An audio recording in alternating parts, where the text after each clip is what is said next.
चुनरी माथे पे डाल के, एक लहरीदार चुनरी माथे पे डाल के, एक लहरीदार चुनरी माथे पे डाल के, एक लहरीदार चुनरी माथे पे डाल के। भोला बन जाओ भोली घूंघट निकाल के, भोला बन जाओ भोली घूंघट निकाल के।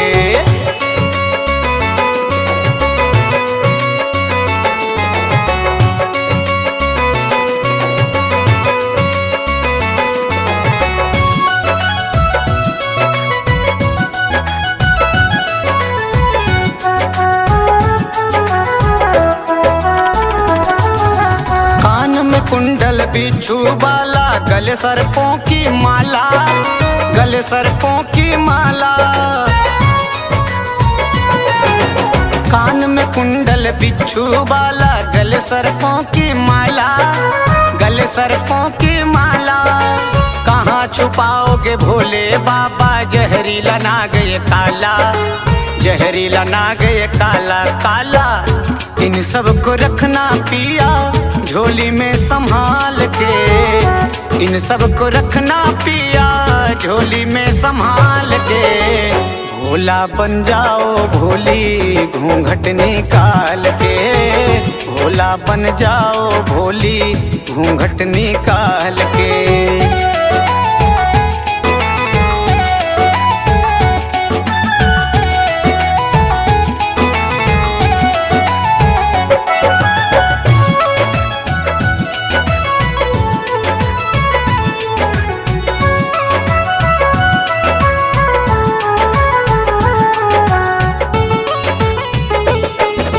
सब तो छुपा है कहाँ छुपेगा गंगा जी का पानी, गंगा जी का पानी।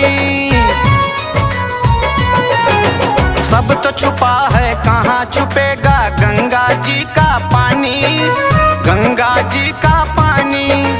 है मर्दानी आवाज पिया तुम कैसे करोगे जनानी, तुम कैसे करोगे जनानी जनानी। पकड़े न जाओ कहीं मर्दानी चाल से, पकड़े न जाओ कहीं मर्दानी चाल से।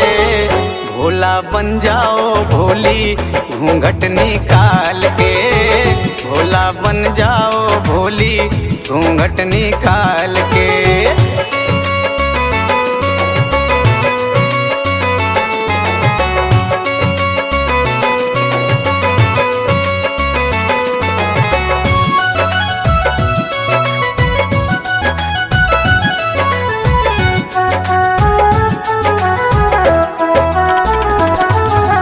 पकड़ कलाई ली कान्हा ने भोलेनाथ मुस्काए, भोलेनाथ मुस्काए।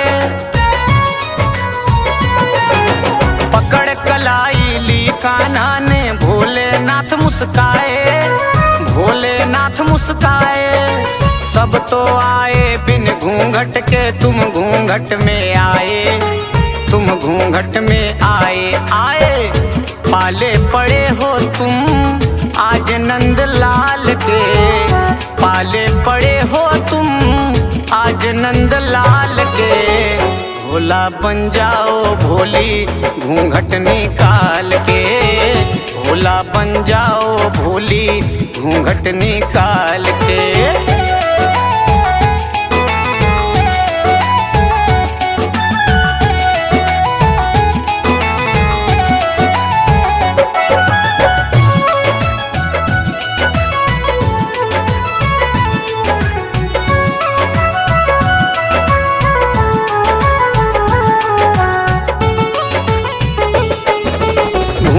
पलट दिया नटखट ने भोलेनाथ मुस्काए, भोलेनाथ मुस्काए। घूंघट पलट दिया नटखट ने भोलेनाथ मुस्काए, भोलेनाथ मुस्काए।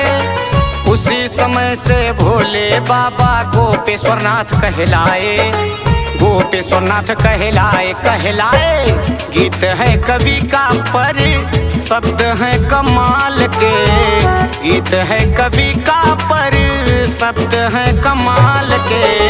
भोला बन जाओ भोली घूंघट निकाल के, भोला बन जाओ भोली घूंघट निकाल के।